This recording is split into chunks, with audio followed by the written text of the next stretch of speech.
This is where we are now. A former president, Rodrigo Duterte, arrested under an international warrant. A nation divided, some calling it justice, others calling it political persecution. But at the heart of it all is a simple question.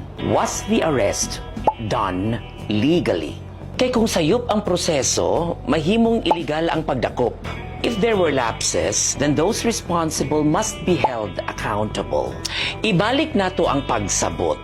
Under Philippine law, there are only two types of arrests. The first is the warrantless arrest or dakop nga walay mandato sa korte. A warrantless arrest is only legal under very specific conditions as provided under Rule 113, Section 5 of the Revised Rules of Criminal Procedure. If the person is caught in the act of committing a crime or tawag na to ani in flagrante delicto, nakit-an sa pagbuhat mismo sa krimen. Ang ikaduha nga klase, if law enforcers have personal knowledge that a crime has just been committed.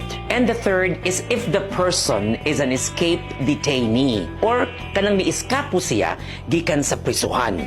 Mauning pwede walay kailangan nga warrant. Mauni ang simple nga rason. Kung walay usas sa mga rason nga naa sa balaod, dili pwede ang warrantless arrest. Ang ikaduha nga klase nga warrant is the arrest with a warrant. Dakop nga adunay mandato sa korte. For any other arrest to be legal, there must be a warrant issued by a judge as required by Rule 113, Section 6 of the Revised Rules of Criminal Procedure.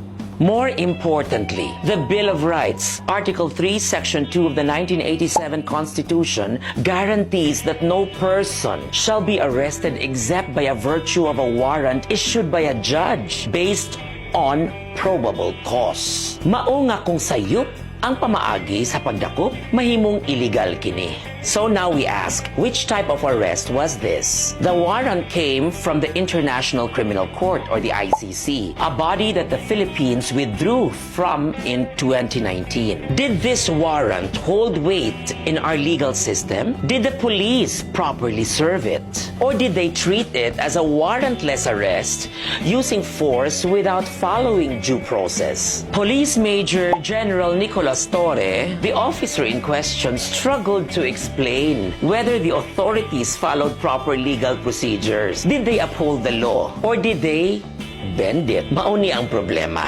Kay kung ang pagdakop illegal, mahimong adunay musanay nga baliko nga hustisya. And that's why the whole country is watching. The Senate investigation is not just about Duterte. It's about how we uphold justice for anyone, for everyone. This Senate investigation led by Senator Amy Marcos is not just about uncovering the truth. It is in aid of legislation. The goal is to ensure that no Filipino, whether an ordinary citizen or a former president, will be arrested unfairly again. Ang atong nasod nagtanaw. This case will set a precedent on how justice is served, not just for the powerful, but for every Filipino. The nation is hoping that the Senate committee, headed by Senator Amy Marcos, will recommend the filing of appropriate charges against erring officials. Kung adunay mga nalapas nga balaod, kinahanglan manubag ang mga responsable.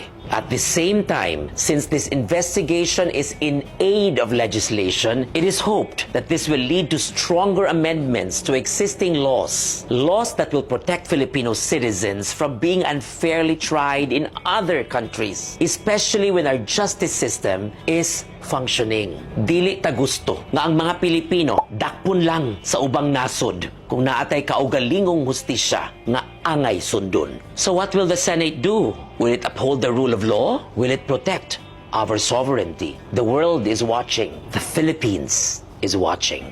Ug ang pangutana, magpaabot lang bata o maningkamot ta nga ang hustisya, hustisya gyud para sa tanang Pilipino. Another day, another Regal POV.